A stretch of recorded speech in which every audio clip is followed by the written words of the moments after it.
Okay, welcome to our ONERECAP. So in the upcoming two videos, we're gonna highlight all Citrix Converge sessions, especially for you. So talking about Citrix Converge, Niek, can you please explain what Citrix Converge is? Yes, Citrix Converge is a virtual conference. It's for IT admins and IT pros, and it's aimed on developers. It has 75 track sessions, 10 coffee breaks. We have three types of tracks. It's about application and delivery and virtualization. It's about delivery and security, and it's about app creation and collaboration. We started last year with 100 attendees, and this year we have 3,000 attendees. Wow, that's a lot. That's huge. So an interesting thing also about Citrix Converge is they're using Slack as their main communication. So there's a lot of also VPs and a lot of secret employees that you can interact with on the Slack channel. So this is a really unique position of this also the virtual event. Yeah, that's correct. And you see also with the coffee breaks that VPs take the time to join a session and you can interact with them and have a conversation. And you saw Jeroen van Rotterdam told about that we as a Citrix hired 1,000 people. So we have now 3,000 developers working at Citrix. That's 1/3 of the complete company. So you can imagine that a lot of time and investment is done on the DevOps side. Mm-hmm. So that's great to see, and the conference is all about this. Wow, very interesting. It is also interesting to see that Citrix Converge is also delivering a lot of C-level sessions. So the session with Chris Twiest and Frank van Hoolwerff is a very interesting topic, showing the new way of working and how it's applied in at Hollands Kroon. So we recorded an interesting interview. So let's go to the interview. Hi, Frank. Thank you for being in our recap of Converge. So, did you enjoy presenting at Converge in an online format? Yeah, presenting in an online format makes it very low key entry for me to do so, because I'm very busy in my schedule and it was easy to plan it between appointments to do so. So based on your presentation, we noticed that Hollands Kroon is a very modern workplace, also on remote working, as this already enabled within Hollands Kroon. But what was the effect of COVID-19 within Hollands Kroon? Well, that was actually very funny, because there was no effect. And that's basically the best thing that can happen to you, because these crises did not affect our business at all. We can do as we always did. So most of your employees were already working from home, and so no issues with scaling up or anything. If you consider it in that way, it was very easy, because we now use Citrix in the cloud.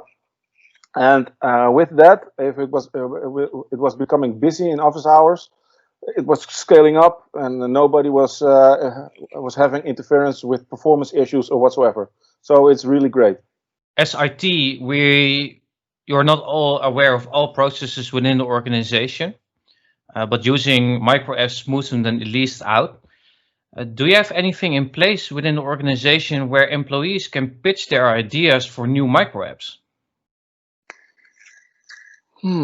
To pitch new ideas for micro apps in our organization, I would like to say that people could use Jammer from Microsoft. We have an online platform in our organization called Jammer, and we have different sections in it, and we could create a section for requests like that. So that's a good question. I never thought about it yet, so I will take it with me. Frank, if there is one tip or advice that you can give another customer who is looking at Workspace Premium Plus, so the complete working in the portal, what would it be?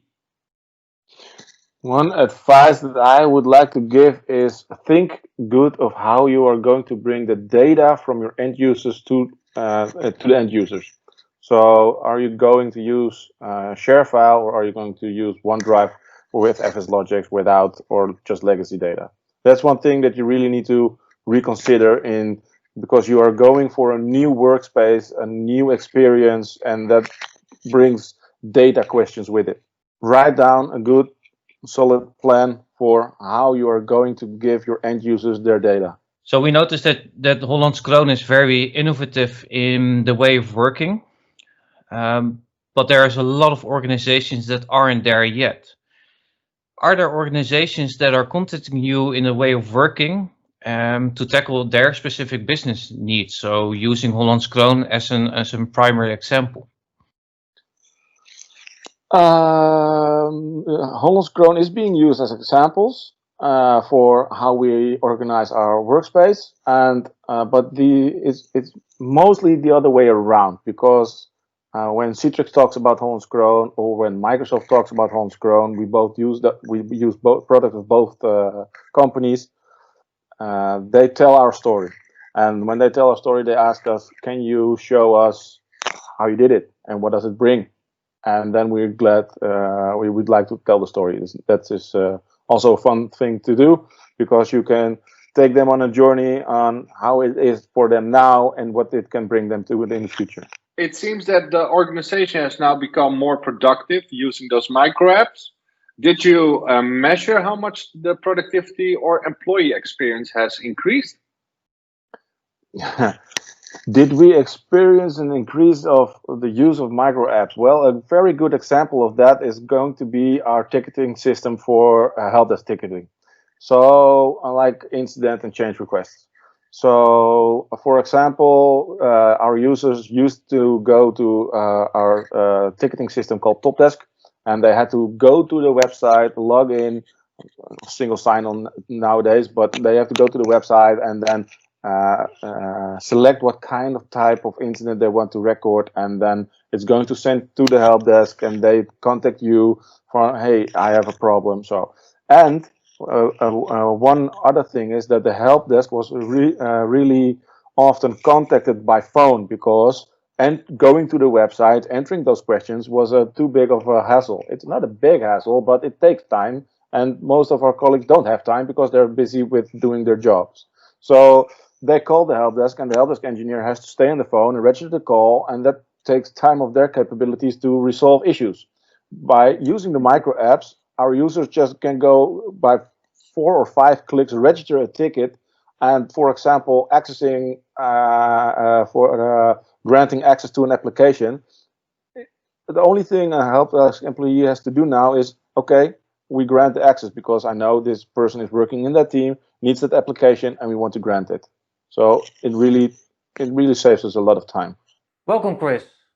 So we just saw the interview with Frank. Can you explain a little bit what your highlight is of that interview? Yeah, it was really a great interview just to talk with a customer who has micro apps into their production environment. So that was, of course, already really great. And I think that one of the highlights for the interview was that the municipality of Hollands Kroon didn't even have any real impact of Corona, because they already had that modern way of working. And now with their new workplace, they're even easier to just work at home, and everyone can do their thing without being in the office. So we didn't expect that answer. So that's always great in an interview when someone says something that you're just shocked by. All right, you didn't have impact. Cool. And I think it's also to see that a government agency is working in a modern way is not something we used to here in the Netherlands. So it's really impressive to see that. Yeah, they are not only working with technology in a modern way, but also how they do their business. And I think that is something that we're going to see more and more. Like, technology is changing more and more to developers, and that's why this developers conference is important, and we're all doing more with DevOps. I think that companies not saying, okay, you have to stay 8 hours at your desk. No, we're going to manage on results, will be more widely accepted in the coming years. But they are really front runners on that part. So now that I'm here with you, what were your highlights? Do you have some highlight sessions or some stuff that happened on the Slack during Converge that you want to share with us? Of course, there are a lot of sessions, but for me personally, the highlights was the both sessions of Angelo Cervicino. He talked about the new APIs within the CFOT stack. And that allows us or it enables us as IT admins for automating deployments. So personally, that's a highlight with great content. Another one is Harsh Gupta, and he also explained a little bit more about the APIs and the enablement from a Citrix perspective, allowing us to automate more and more, because this nowadays with also all the DevOps is really important to get everything automated because the world is changing so fast. But what are your highlights, Chris? Yeah, I really focused this week on everything to do with microapps. I'm really, you can almost say I'm in love with the concept of microapps. I really like the low-code, no-code stuff. And I saw some great examples here on Converge. I saw the session from driving productivity through contextual customer engagement for star-to-star communications. And they showed that with a microapp, you can answer a missed call with a cell phone throughout the API. I thought that was a great solution. We also had a session building self-service microapps for SafeHot. It was awesome to see that they were doing traditional SafeHot management tasks with a microapp. So disconnected sessions, cleaning them, a machine that stalled, resetting that. So that was great to see, combining PowerShell with microapps. And that's what I'm all about, because I'm a PowerShell coder and I know PowerShell. I don't know all that web stuff, but just being able to take your PowerShell script and making it a microapp. They did it with Jenkins and RESTDB. Here at RawWorks, we mostly use Logic apps in Azure. It's the same thing. And seeing that people are also doing that, and that's a cool way to develop. So even if you're just a PowerShell developer, I would recommend watch those microapps, watch the sessions on Converge. And my last highlight was the keynote. So product to platform, what does it mean? And seeing that all the VPs and the high people within Citrix all had development experience, all were coding, learning that one of them was in a really small cubicle working on a Java platform was great to hear. And also hearing that they really are taking developers serious at Citrix. So developers are their new thing. And that was really great highlight about that. So we just, of course, also talked about the pandemic that's going on at the moment with Corona, that it didn't impact Hollands Chrome. There's also a session of James Rankin, which he is talking about how the pandemic is influencing their business and how he has managed to automate everything that he can handle that pandemic. So we recorded an interview about that. Correct. So let's watch that. James Rankin. How are you doing, James? Hello, thank you very much, guys. Thank you for having me on here. I am absolutely fine. As you probably may or may not know, as Elliot said, I'm a current CTP. I do a lot of blogging and article writing, and I work within the financial services industry. So I'm not allowed to say who I work for, but I do work. That is one thing certain that I do. James, I just watched your session, and you mentioned in your session that you really hate flying. How was it presenting your first Citrix event like this for the first time?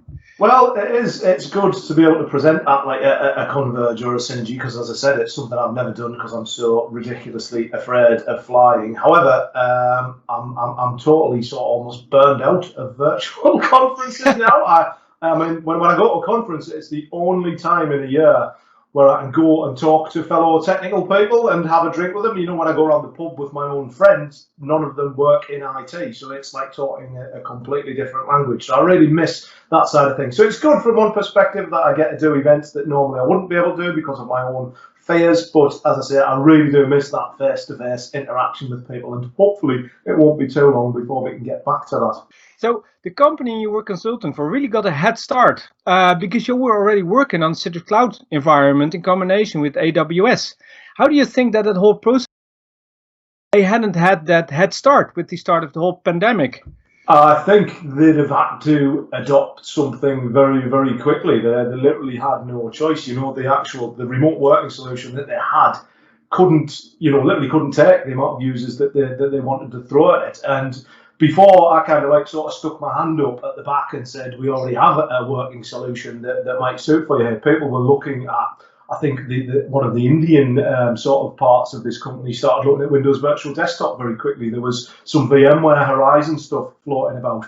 But as I said, fortunately for us, we did already have a Citrix Cloud environment we could extend. But yeah, I mean, and financial services companies don't do things quickly as a rule. You know, they're very risk averse. And watching them, it might have been quite fascinating to watch them try and deploy something in a week, because that would have gone so far against the grain. And that's an interesting point as well, because we'd always wanted to extend this solution because we had a lot of faith in it, and we never ever would have got to do it without the pandemic. I know that's an absolute certainty, or it would have taken a very long time. But now we're actually discussing, you know, moving it to Azure and extending it even further as a permanent replacement for DR. So all the deaths aside, it can be said that at least COVID-19 has had a slightly positive impact in some areas. So if you're looking at that, you know, scaling up and down rapidly must have been a real big challenge, especially with the pandemic. And do you think, because you have a lot of new technologies that you can use, like Packer, Terraform, Puppet, and Chocolatey, were those technologies that were already in place with the company? Or? Well, yeah, it was a big jump for everybody in the kind of client engineering teams that you have in there. You know, it was a brave new world for them. But luckily, we managed to get these tools in there. I think it's weird because originally we probably would have used MCS, but our security stance meant that MCS wouldn't work because you couldn't contact the Citrix API gateway. And it was an immense frustration at the time, but I'm really glad that that happened, because then we had to do it all through the like Jenkins pipelines and the infrastructure as code and everything being installed by Chocolatey. And it's just worked so well for us. I'm glad I'm maintaining those golden images for MCS now. It would be a hell of a lot more work. If you look back into the project, what was your biggest challenge? Tough question, of different challenges. I think it's really been to try and sell it to the business as a viable solution, you know, because it was in cloud. And again, financial services companies think that they've got everything ring fenced and they think they need to protect their assets and things like that. And having user workloads in a public cloud was very, very scary for them. You know, they were terrified by it. And I mean, we did have a couple of instances of security incidents. I think one of them was actually caused by myself when I was trying to do some testing and I was cutting down some ICAR test files and it got flagged up and all of a sudden there's a huge security incident. We had to sell it to them as a secure platform. And what we actually did was we tried to get ahead of this a bit around the penetration testing. And myself and Dave Brett actually worked on a project that was a response to some security incidents. And a lot of the things we learned there about locking down things like PowerShell and locking down command prompts, but even going further than that, you know, deleting cached copies of admin profiles, getting rid of cached credentials, all that sort of thing. And we're actually scoring, I think we're scoring about 92% on the kind of compliance testing now, which is, I think it's the highest in the company. So it's so much more secure. And that was the real challenge, getting people to think that they could put, you know, thousands of users potentially on unmanaged devices accessing company assets through a public cloud. But I think we're getting there in the end. Okay, thank you very much, James. And the last question is, are there any other questions or sessions that you would like to recommend for us watching? I think the Converge ones that I've won, I think the micro apps one is the one that I'm, you know, all of the sessions around that I'm particularly interested in, because I think there's a lot of scope there for companies to, again, do more automation. But the thing that I found that was especially with the pandemic is that, you know, allowing you to automate, you know, ways for users to help themselves. So I think micro apps and things like that will be a very big part of that. Welcome back. With us is Niek. So, Niek, what was your highlights with the interview with James? Yeah, what I really enjoyed watching the session and have the interview with James was that it seems that he was at the right moment on the right spot with the right solution, because he was building something within AWS and Citrix Cloud. It was at that moment for a small portion of the customer where he was working for. But then COVID came, and he could rapidly enroll the complete environment, and some figures were really stunning. He had at one moment enrolling 1,080 VDIs in 1 hour. Whoa. So that's something that you couldn't do on an on-premise environment. So that was really nice to hear. Okay, and what were some more of your highlights of Citrix Converge? What sessions, the Slack? Tell me. Yeah, I found the Slack really interesting and a good thing that they added because I was also a presenter. I was asked to present. I'm not a DevOps guy, and yeah, during my session, people were able to ask questions in the Slack channel. I can respond to that. And what I also found interesting is that I'm not a DevOps guy. So I'm not coding anything. But what I see is that during this event, I see lots of really nice examples of the business value and the adding on that. And I'm really getting enthusiastic to get this, bring it to my customers and show them how we can help them to tackle specific business needs. So I just shared my feedback on the event, but also on my personal session. But you guys also did some great sessions. Can you tell a little bit more about that? Yeah, we had a really busy schedule here at RawWorks. We did 6 sessions over the coming 2 weeks. So the sessions that we had in the first week was the session I did with Frank, that we already saw the interview also about the customer story Hollands Kroon. I did a session together with my colleague Martijn. We just did more podcast style in which we just shared ideas on how to enable micro apps within certain business pillars. So if you're, I would recommend that session if you're an IT manager or something, to just watch that and see what it can do for your business. We had a highly technical session with Geon and Jeroen. They did the transition from a VDI workplace to a micro app workplace, and they showed how you can build a micro app with the Logic app. They showed how you can build a micro app using only the micro app technology, so using webhooks and their own system of record. What was amazing to just build an app without using any data except for what you're doing within the micro app. So yeah, we were really busy, and next week we have also the session of Ryan and Elcho. They're going to talk about micro apps throughout a DevOps pipeline.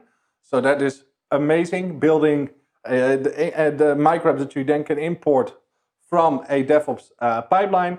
And they are also together going to talk about Python versus PowerShell when it comes to accessing APIs and scripting with APIs, which is a really, I think, a fun session. So I would recommend watching that one. And the last session, it was a solo session, the only solo session we did. Elcho is going to talk about monitoring OData, using OData from Citrix monitoring within your scripts.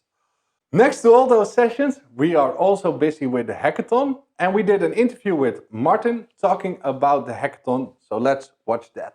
Welcome, Martin. Can you please introduce yourself? Yeah, hi.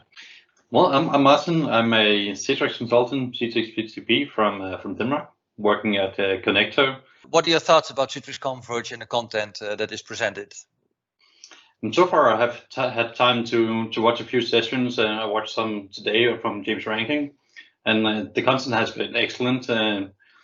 It's good videos. You can find them online all the time, so it's easy to find a time slot when it fits you. So half an hour, an hour to watch videos. Just go on to YouTube and get the content. But it's been great. A lot of technical stuff in there, which I enjoy more than all the sales pitches.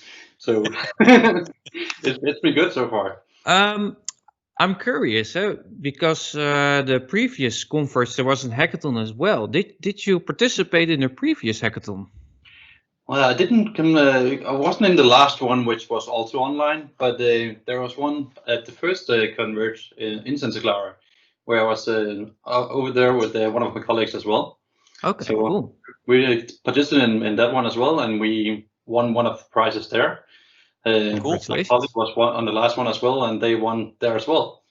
So now there's a bit pressure on us for seeing if we can deliver the third time in a row, see if we can get something back. But at least it's fun to do. If we're winning or not, that's not so important, but it's quite fun to actually be participating in these sort of events. Why are you participating in the hackathon? Well, we're participating because it's a new forum for us, and we've been doing a lot of automating stuff with PowerShell for a lot of years now, but we never actually brought that to the customers or to the front end of the customers, so the actual users. And that's what we thought about getting into the first Converge and also the second one, and now again. So trying to bring some of the admin work up to the surface, letting the users do their own work, but keeping it easy. We're using the hackathon to actually spend some time, get some new ideas, see what we can actually do in real life that our customers can benefit from afterwards as well. What are you creating this year? Well, I can't say all of it, of course, because it's not public yet. But we're doing microapps again. I know this year there's a lot of different content, so you can actually be doing automation stuff, just doing PowerShell scripts and also that.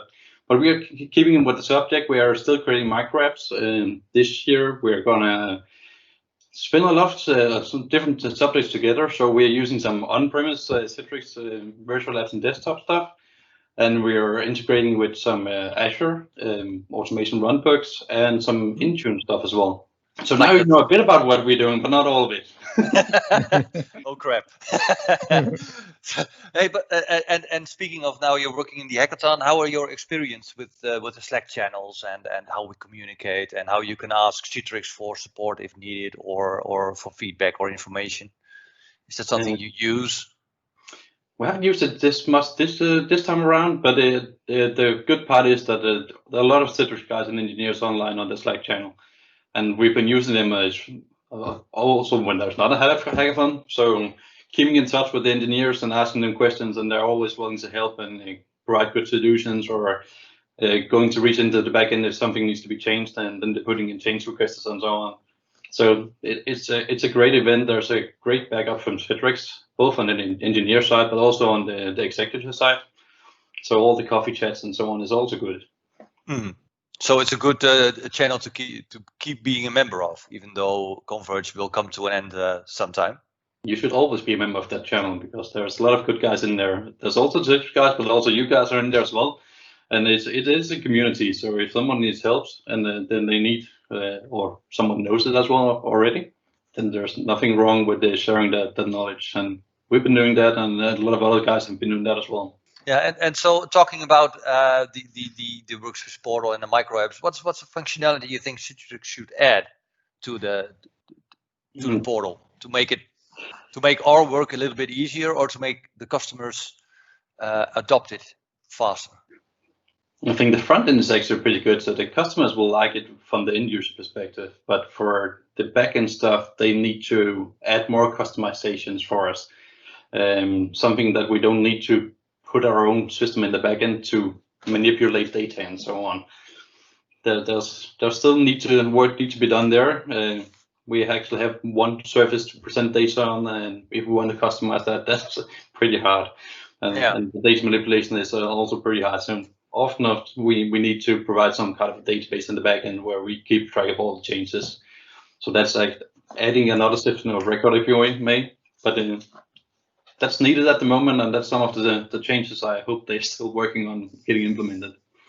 Would make our life a lot easier. Yeah.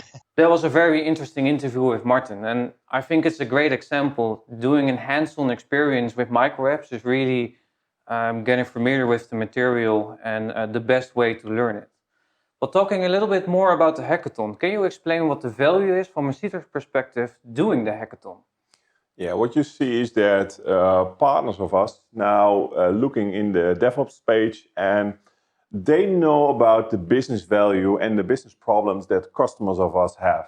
So what we now see is we got feedback from you guys doing the hackathon and creating beautiful stuff that cracks the business needs. So what you see is that, as I mentioned before, we have now 3,000 developers.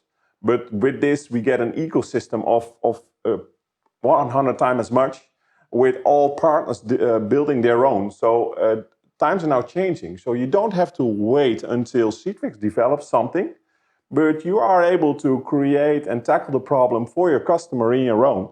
So that makes it really a new ballgame and a really new way of working. And I think the hackathon shows what we and partners of us can do and solve their problems for the business needs. So I think it's really interesting. And I saw beginning of this year, there was also a hackathon. There were multiple prizes. One of them was done by RawWorks. You guys Indeed, made a stunning example of how you can simplify the onboarding. So that's really great. And I'm really looking forward to what you guys created this year, because the hackathon is currently still going on. You don't want to share anything what you're going to build, because Of course, it's our secret. Martin shared it a little bit, but we're not going to share it because we want to win, of course. I totally agree with that. So let's look to the next week, because I'm hoping then that you guys going to tell anything about, and a little bit more about what you submitted as end results. So let's watch out for the video for next week. Okay, so next week Niek will be back together with Eltje van Gulik and Geon Kunz, sharing the second week highlights of Citrix Converge.